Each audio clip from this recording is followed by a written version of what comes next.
Hi friends, എല്ലാവർക്കും movie മാനി മലയാളത്തിന്റെ പുതിയ എപ്പിസോഡിലേക്ക് വീണ്ടും സ്വാഗതം. ആസിഫ് അലി, അനശ്വര രാജൻ എന്നിവരെല്ലാം കേന്ദ്ര കഥാപാത്രങ്ങളെ അവതരിപ്പിച്ച രേഖാചിത്രം എന്ന സിനിമ കണ്ടതിനു ശേഷം എനിക്കതിൽ നിന്ന് കണ്ടെത്താൻ സാധിച്ചിട്ടുള്ള കുറച്ച് കാര്യങ്ങളാണ് ഇന്നത്തെ എപ്പിസോഡിലൂടെ നിങ്ങളുമായി ഷെയർ ചെയ്യാനായി പോകുന്നത്. വീഡിയോയിലേക്ക് കിടക്കുന്നതിന് മുമ്പ് ഈ പറയാൻ പോകുന്ന കാര്യങ്ങളൊന്നും സ്പോയിലറായി പോകണമെന്നുണ്ടെങ്കിൽ തീർച്ചയായിട്ടും ഇപ്പോൾ സോണി ലീവിലൂടെ OTT റിലീസ് ചെയ്തിരിക്കുന്ന ഈ ചിത്രം നിങ്ങൾ കണ്ടിട്ടുണ്ടെന്ന് ഉറപ്പുവരുത്താൻ ശ്രമിക്കുക. സോ നമുക്ക് ഒട്ടും സമയം കളയണ്ട, നേരെ വീഡിയോയിലേക്ക് വരാം. ആദ്യത്തേത് സിനിമയുടെ പേര്. രേഖാചിത്രം എന്ന പേര് കേൾക്കുമ്പോൾ നമ്മുടെ മനസ്സിലേക്ക് ആദ്യം വരുന്നത് പോലീസുകാരും മറ്റും വ്യക്തികളെ തിരിച്ചറിയാനായി ഉപയോഗിക്കുന്ന ആ ഒരു രേഖാചിത്രത്തെക്കുറിച്ചാണ്.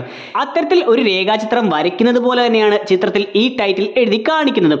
എന്നാൽ ഇതുകൂടാതെ രേഖ എന്ന പെൺകുട്ടിയും ആ പെൺകുട്ടിയുടെ കഥ കാതോട് കാതോരം എന്ന ചിത്രവുമായി കണക്ട് ചെയ്ത് കാണിക്കുന്നത് കൊണ്ട് അത്തരത്തിൽ കണക്ട് ആകുന്ന രീതിയിലുമാണ് ഈ രേഖാചിത്രം എന്ന പേര് കൊടുത്തിരിക്കുന്നത്. 2. സിനിമയുടെ പോസ്റ്ററിലേക്ക് വരികയാണെങ്കിൽ ആസിഫ് അലിയുടെ വിവേക് എന്ന ക്യാരക്ടറിനെ 2025 കഥ നടക്കുന്നതായി കാണിക്കുന്നതുകൊണ്ട് അവിടെ ആ ക്യാരക്ടറിനെ കളർഫുൾ ആയിട്ടും കൂടെ നിൽക്കുന്ന അനശ്വരയുടെ രേഖ എന്ന ക്യാരക്ടറിന്റെ കഥ 1985 മറ്റും നടക്കുന്നതായതുകൊണ്ട് ആ കാലഘട്ടത്തിലെ ഫോട്ടോകളും മറ്റും ബ്ലാക്ക് ആൻഡ് വൈറ്റ് ആയതുകൊണ്ട് ആ ക്യാരക്ടറിനെ അത്തരത്തിലുമാണ് പോസ്റ്ററിൽ ഉൾപ്പെടുത്തിയിരിക്കുന്നത്. ഇതുകൂടാതെ ആ പഴയ കാലഘട്ടത്തിലെ സിനിമകളെ സൂചിപ്പിക്കുന്ന തരത്തിൽ ആ കാലഘട്ടത്തിലെ സിനിമകളുടെ ഫിലിമുകളും സൈഡിൽ കൂടി പോയിരിക്കുന്നതായി നമുക്ക് കാണാം.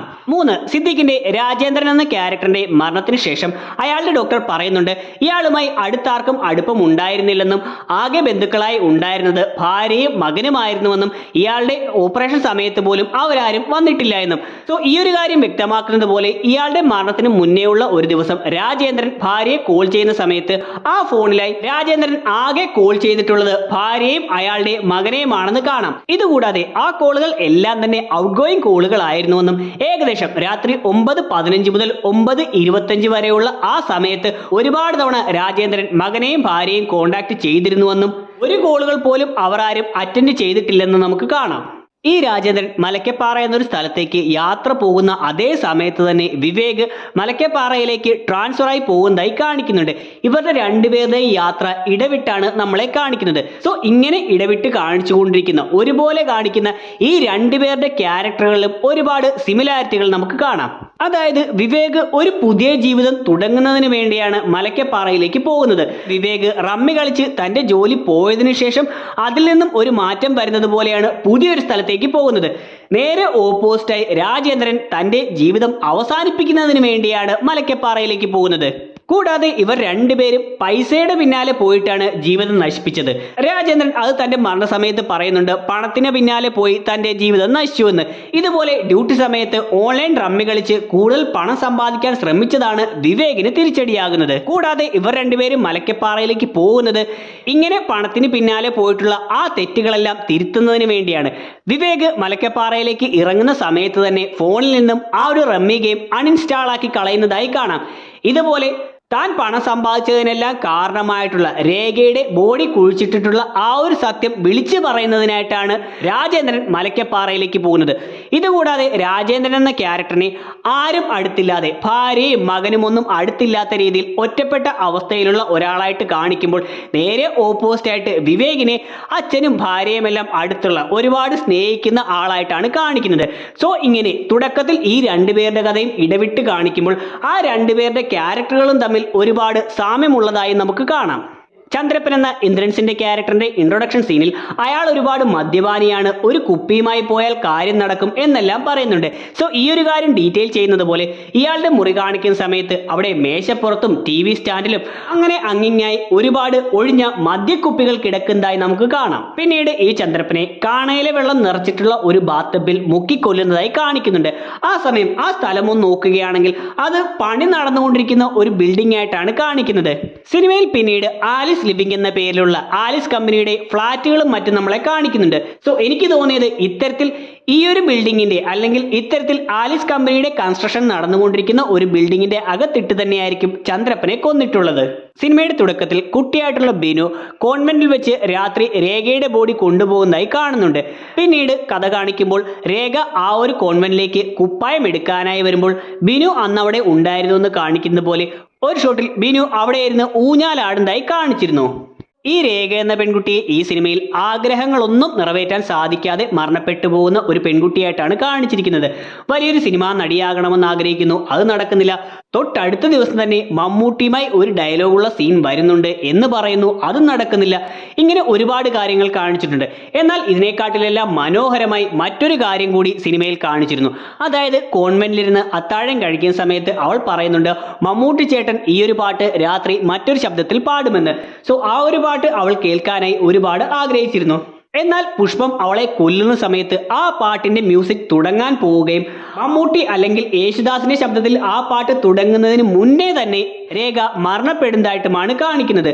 സോ ഇത്തരത്തിൽ ആ ഒരു പാട്ട് പോലും അവൾക്ക് കേൾക്കാൻ ആ ഒരു ആഗ്രഹം പോലും നടക്കുന്നില്ല എന്ന രീതിയിൽ ചിത്രത്തിൽ കാണിക്കുന്നു. മമ്മൂട്ടിയുടെ തൃഷ്ണ എന്ന സിനിമയുടെ കാസറ്റ് എടുത്തതിന് ശേഷം അത് രാപ്പകലില്ലാതെ ചേച്ചി കാണുമായിരുന്നുവെന്ന് രേഖയുടെ അനിയത്തി പറയുന്നുണ്ട്. സോ ഈ ഒരു കാര്യം ഡീറ്റെയിൽ ചെയ്യുന്നത് പോലെ രേഖ തൃഷ്ണ എന്ന സിനിമ കണ്ടുകൊണ്ടിരിക്കുന്ന പല ഷോട്ടുകൾ കാണിക്കുമ്പോൾ അതിലൊരു ഷോട്ടിൽ ബാക്കിലായി അനിയത്തി കിടന്നുറങ്ങുന്നതായും അത് രാത്രി സമയമാണെന്നും കാണാം. സോ ഇത്തരത്തിൽ ആ പാതിരാത്രി പോലും എല്ലാവരും കിടന്നുറങ്ങിയതിനു ശേഷവും രേഖ ആ ചിത്രം തന്നെ കണ്ടുകൊണ്ടിരിക്കുകയായിരുന്നുവെന്ന് ഡീറ്റെയിൽ ചെയ്തിട്ടുണ്ട്. ഈ ഫ്ലാഷ് ബാക്ക് സീനുകളിൽ തന്നെ രേഖ ഒരിക്കൽ തയ്ച്ചുകൊണ്ടിരിക്കുന്ന അമ്മയുടെ അടുത്തേക്ക് വന്നുകൊണ്ട് ഒരു തുണി കയ്യിൽ പിടിച്ചിട്ട് കൈ ഇത്രയും വേണം, വിടർന്നിരിക്കണം എന്നെല്ലാം പറയുന്നുണ്ട്. സോ ആ സമയം പറയുന്ന ഡയലോഗുകളൊന്നും നമ്മളെ വ്യക്തമായി കാണിക്കുന്നില്ലെങ്കിൽ കൂടി ഈ ഒരു ആംഗ്യം കാണിക്കുന്ന രംഗം കാണിച്ചതിന് ശേഷം പിന്നീട് വരുന്ന സീനുകളിൽ അമ്മ അവൾ പറഞ്ഞതനുസരിച്ച് ആ തുണി അത്തരത്തിൽ ഡിസൈൻ ചെയ്ത് കൊടുത്തിരിക്കുന്നതായും ഈ ഒരു രംഗത്തിന് മുന്നേയുള്ള വേഷത്തിൽ നിന്നും പിന്നീട് വരുന്ന വേഷങ്ങളിൽ മിക്കതും അമ്മ തയ്ച്ചു കൊടുത്തിട്ടുള്ള പുതിയ ഡിസൈനുകളിലുള്ള വേഷങ്ങളാണ് അവൾ ധരിക്കുന്നതെന്ന് കാണാം. അതോടൊപ്പം ഇങ്ങനെ ഡ്രസ്സുകളിൽ മാത്രമല്ല സിനിമകൾ ഇഷ്ടപ്പെട്ട് തുടങ്ങിയതിനു ശേഷം അതിലെ നടികളെയും മറ്റും കണ്ടുകൊണ്ട് മേക്കപ്പ് ഇടുന്നതായും മാലയിലും കമ്മലിലും അങ്ങനെ ആഭരണങ്ങളിലും വരെ അവൾ വ്യത്യാസം വരുത്തിയിരിക്കുന്നതായി കാണാം. കൂടാതെ രേഖ പള്ളിയിലേക്കും മറ്റും ഷൂട്ടിങ്ങിനായി വരുന്ന സമയത്ത് അവളുടെ കയ്യിൽ കരുതിയിരുന്ന ആ ഒരു ബാഗ് ഫ്ലാഷ് ബാക്ക് സീനുകളിൽ അവളുടെ മുറിയിൽ കിടക്കുന്നതായും ഡീറ്റെയിൽ ചെയ്തിട്ടുണ്ട്. പുഷ്പം തന്നെയാണ് ആലീസ് എന്ന് കണ്ടുപിടിക്കുന്ന വിവേക് ഈ കാര്യങ്ങളെല്ലാം സുപ്പീരിയർ ഓഫീസേഴ്സിനോട് പറയുന്ന സമയത്ത് പുഷ്പം പണ്ട് എംബ്രോയിഡറിയിൽ ചെയ്തിട്ടുള്ള ഒരു പൂമൊട്ടിന്റെ ഡിസൈൻ ഇപ്പോൾ അവർ ആലിസ് ജുവലറിയുടെ ലോഗോയിൽ യൂസ് ചെയ്യുന്നതായി പറയുന്നുണ്ട്. സോ ഈ പുഷ്പം എന്ന പേരിന്റെ അർത്ഥം തന്നെ പൂവ് എന്നാണ്. സോ ഇത്തരത്തിൽ വളരെ കൂർമ്മ ബുദ്ധിക്കാരിയായിട്ടുള്ള പുഷ്പം തന്റെ യഥാർത്ഥ പുഷ്പം എന്നുള്ള ആ ഐഡന്റിറ്റി ആലിസ് എന്ന പുതിയ ഐഡന്റിറ്റി കൊണ്ട് മറച്ചിരിക്കുന്നത് പോലെയാണ് ആലീസ് എന്ന ആ ഒരു പേരിനുള്ളിൽ പുഷ്പം എന്ന പേര് പുഷ്പത്തിന്റെ ലോഗോ ഒളിച്ചു വെച്ചിരിക്കുന്നത്. ഈ ആലീസിന്റെ മകനെ ആലീസിന്റെയും പുഷ്പത്തിന്റെയും ഫോട്ടോകൾ പോലീസ് കാണിക്കുന്ന ഒരു സീനുണ്ട്. ഈ സമയം ആലീസ് നിൽക്കുന്നതിന്റെ ബാക്ക്ഗ്രൗണ്ടിലുള്ള ആ ഡിസൈനിൽ നിന്നും അത് അവരുടെ വീട് തന്നെയാണെന്ന് മനസ്സിലാക്കാം. സോ ഇവിടെ ആലീസിന്റെയും പുഷ്പത്തിന്റെയും ഫോട്ടോയിൽ അവർ രണ്ടും ഏകദേശം ഒരേ നിറത്തിലുള്ള ഡ്രസ്സുകൾ തന്നെയാണ് ധരിക്കുന്നത്.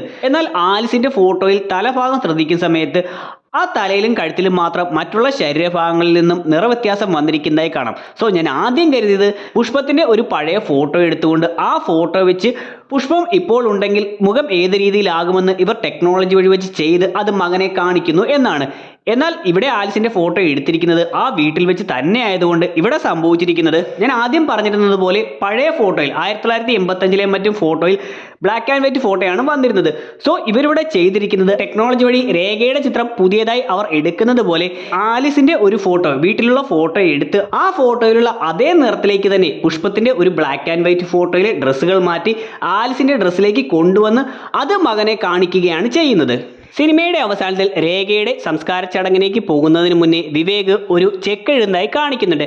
സോ ആ സമയം ആ പേരും ശ്രദ്ധിക്കുകയാണെങ്കിൽ അവിടെ ആശാ പത്രോസ് എന്നാണ് എഴുതിയിരിക്കുന്നതെന്നും അതുകൊണ്ട് തന്നെ പിന്നീട് അത്തരത്തിലുള്ള സീനുകൾ കാണിക്കുന്നില്ലെങ്കിൽ കൂടി അത് രേഖയുടെ ചേച്ചിക്ക് കൊടുക്കാനുള്ളതായിരുന്നുവെന്നും അവിടെ തുകയായി കാണിച്ചിരിക്കുന്നത് 14,30,500 എന്നായതുകൊണ്ട് സിനിമയുടെ തുടക്കത്തിൽ ഏകദേശം 15 ലക്ഷം രൂപയാണ് വിവേകിന് റമ്മി കളിച്ച് കിട്ടിയത് എന്ന് പറയുന്നത് കൊണ്ട് അത്തരത്തിൽ തനിക്ക് കിട്ടിയിട്ടുള്ള പൈസയാണ് ഒരുപക്ഷെ ടാക്സും എല്ലാം കഴിഞ്ഞ് കിട്ടിയിട്ടുള്ള ആ തുക മുഴുവനായിട്ടാണ് ആശാ പത്രോസിന് കൊടുക്കുന്നതെന്നും മനസ്സിലാക്കാം. അടുത്തത് ചില ഇൻവെസ്റ്റിഗേഷൻ സിനിമകളിൽ സിനിമയുടെ തുടക്കത്തിലെല്ലാം തന്നെ കൊലയാളിയെ കാണിക്കുകയും പിന്നീട് എപ്പോഴെങ്കിലും സിനിമയുടെ അവസാനം എത്തുമ്പോഴായിരിക്കും ഒരു സസ്പെൻസോടെ ഇയാളായിരുന്നു കൊലയാളിയെന്ന് നമ്മളെ വ്യക്തമാക്കുന്നത്. ഉദാഹരണത്തിന് ജാഗ്രത, നേർയ, സിബിഐ തുടങ്ങിയ സിനിമകളെല്ലാം എടുക്കുകയാണെങ്കിൽ ഇതിലെല്ലാം തന്നെ തുടക്കത്തിൽ തന്നെ കൊലയാളിയുടെ മുഖം നമ്മളെ കാണിച്ചിരുന്നു. എന്നാൽ മറ്റു ചില സിനിമകളിൽ ഉദാഹരണത്തിന് മെമ്മറീസ്, അഞ്ചാം പാതിര തുടങ്ങിയ സിനിമകൾ എടുക്കുകയാണെങ്കിൽ അതിൽ തുടക്കത്തിലൊന്നും കൊലയാളിയുടെ മുഖം വ്യക്തമാക്കില്ല. പകരം ചില അവ്യക്തമായ ഷോട്ടുകൾ, കൈയുടെ ഷോട്ടുകൾ, അവരുടെ മുഖം വ്യക്തമാകാതെ പോകുന്ന ഷോട്ടുകൾ ഇങ്ങനെയെല്ലാം കാണിച്ചതിന് ശേഷം എപ്പോഴാണോ അവരാണ് കൊലയാളിയെന്ന് വ്യക്തമായി പറയുന്നത് ആ സമയം മാത്രമായിരിക്കും അവരുടെ മുഖം സ്ക്രീനിലേക്ക് വ്യക്തതയോടെ കൊണ്ടുവരുന്നത്. സോ ഇത്തരത്തിൽ ഒരു ടെക്നിക്ക് തന്നെയാണ് ഈ ചിത്രത്തിലും ഉപയോഗിച്ചിരിക്കുന്നത്. പുഷ്പം എന്ന ക്യാരക്ടറിനെ വ്യക്തമാക്കി കാണിക്കുന്നതിന് മുന്നേ തന്നെ അവരെ പറ്റിയുള്ള കാര്യങ്ങൾ പലപ്പോഴും പറയുന്നതായും അവരുടെ പൂർണ്ണമല്ലാത്ത രൂപങ്ങൾ നമ്മളെ കാണിച്ചിട്ടുമുണ്ടായിരുന്നു. ചേച്ചി എനിക്ക് ഇറച്ചിക്കറി വേണ്ട. എലിസബത്ത്, പിന്നെ നമ്മുടെ സിസ്റ്റർ കുഞ്ഞുങ്ങൾ, ഇത് തങ്കമ്മ ചേച്ചി. തങ്കമ്മ ചേച്ചി, പുഷ്പം എവിടെ? പുഷ്പം മുകളിൽ മുറിയൊരുക്ക. പിന്നെ അവിടെ ഉണ്ടായിരുന്നത് പുഷ്പവും തങ്കമ്മ ചേച്ചിയുടെ പുഷ്പം 3-4 മാസം കഴിഞ്ഞ്. സോ ഇങ്ങനെ പുഷ്പം എന്ന പേര് ഇടയ്ക്കിടയ്ക്ക് സിനിമയിൽ പറയുന്നത് കൊണ്ട് ആ ഒരു പേരിന്, ആ ഒരു ക്യാരക്ടറിന് ഇമ്പോർട്ടൻസ് ഉണ്ടെന്നും, കൂടാതെ ഈ ഒരു ക്യാരക്ടറിന്റെ മുഖം വ്യക്തമാകാതിരിക്കാനായി ഇത്തരത്തിലുള്ള ഷോട്ടുകൾ സിനിമയിൽ യൂസ് ചെയ്തിരിക്കുന്നത് കൊണ്ടും മിക്കവാറും മെമ്മറീസിലും അഞ്ചാം പാതിരയിലുമെല്ലാം യൂസ് ചെയ്തിരിക്കുന്നത് പോലെ തന്നെ ഇങ്ങനെ അവ്യക്തമായി കാണിച്ചു പോകുന്ന ഈ ഒരു ക്യാരക്ടർ തന്നെയാകും സിനിമയിൽ മെയിൻ വില്ലനായി, മെയിൻ കൊലയാളിയായി വരാൻ പോകുന്നതെന്ന് നമുക്ക് ഇത്തരം സീനുകളിലൂടെ തന്നെ സൂചനകൾ കിട്ടുന്നുണ്ട്. സിനിമയുടെ ഏറ്റവും ഒടുവിൽ രേഖ എന്ന ക്യാരക്ടർ ഒരു മാസിക വാങ്ങുന്നതായും അതിൽ മമ്മൂട്ടിയും KG ജോർജും ഒന്നിക്കുന്ന പുതിയ ചിത്രത്തിലേക്ക് പുതുമുഖ നായികമാരെ തിരയുന്നുണ്ട് എന്നുള്ള വാർത്ത രേഖ കാണുന്നതായും നമ്മളെ കാണിക്കുന്നു. സോ ഇവിടെ പറയുന്ന ഈ മമ്മൂട്ടി KG ജോർജ് ചിത്രം മിക്കവാറും യവനികയാകാനാണ് ചാൻസ് ഉള്ളത്. കാരണം ഈ ചിത്രത്തിൽ 1982 രേഖയും കുടുംബവും കന്യാകുമാരിയിലേക്ക് വന്നതെന്നും അവിടെ വന്നതിന് ശേഷമാണ് അവൾക്ക് സിനിമാ മോഹം തുടങ്ങിയതെന്നും പറയുന്നുണ്ട്. സോ ഈ 1982 തന്നെയാണ് യവനിക എന്ന ചിത്രം റിലീസായിരിക്കുന്നത്. എന്നാൽ എന്തുകൊണ്ടാണ് ഈ ഒരു യവനിക എന്ന ചിത്രത്തെക്കുറിച്ച് തന്നെ ഇവിടെ പറഞ്ഞിരിക്കുന്നതെന്ന് വെച്ചാൽ, ഈ യവനിക എന്ന ചിത്രവും രേഖാ ചിത്രവും തമ്മിൽ കുറച്ച് സിമിലാരിറ്റികൾ നമുക്ക് കാണാം. അതായത് ഈ രണ്ട് ചിത്രവും ഒരു ഇൻവെസ്റ്റിഗേഷൻ മോഡലാണ് അവതരിപ്പിച്ചിരിക്കുന്നത്. രേഖാ ചിത്രത്തിൽ ആസിഫ് അലിയാണ് ഇൻവെസ്റ്റിഗേഷൻ ഓഫീസറായി വന്നിരിക്കുന്നതെങ്കിൽ യവനിക എന്ന ചിത്രത്തിൽ ഈ ചിത്രത്തിൽ പറയുന്ന രേഖയുടെ ഇഷ്ടതാരമായിട്ടുള്ള മമ്മൂട്ടിയായിരുന്നു അവിടെ ഓഫീസറായി വന്നിരുന്നത്. മറ്റൊന്ന്, രണ്ട് ചിത്രത്തിലും കൊലയാളിയായി വന്നിരുന്നത് ഒരു ലേഡി ക്യാരക്ടർ ആയിരുന്നു.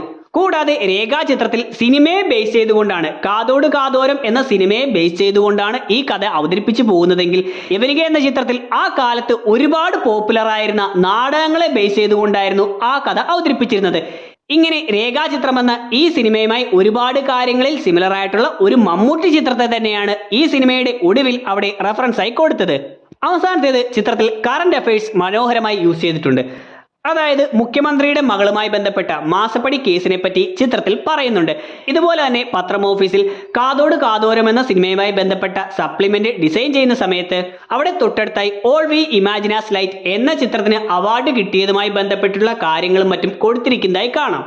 So that's it. ഇത്രയും കാര്യങ്ങളെല്ലാമാണ് ഈ ചിത്രം കണ്ടതിന് ശേഷം എനിക്ക് കണ്ടെത്താൻ സാധിച്ചിട്ടുള്ളത്. വീഡിയോ ഇവിടെ അവസാനിക്കുകയാണ്. വീഡിയോ നിങ്ങൾക്ക് ഇഷ്ടമായിട്ടുണ്ടെങ്കിൽ ലൈക്ക് ചെയ്യാനും ഷെയർ ചെയ്യാനും സബ്സ്ക്രൈബ് ചെയ്യാനും ശ്രമിക്കുക. വീഡിയോയെക്കുറിച്ചുള്ള നിങ്ങളുടെ അഭിപ്രായങ്ങൾ തീർച്ചയായിട്ടും വീഡിയോയുടെ കമന്റ് സെക്ഷനിൽ പെടുത്തുക. നമുക്ക് അടുത്തൊരു എപ്പിസോഡിലൂടെ കാണാം. അതുവരെ ബൈ.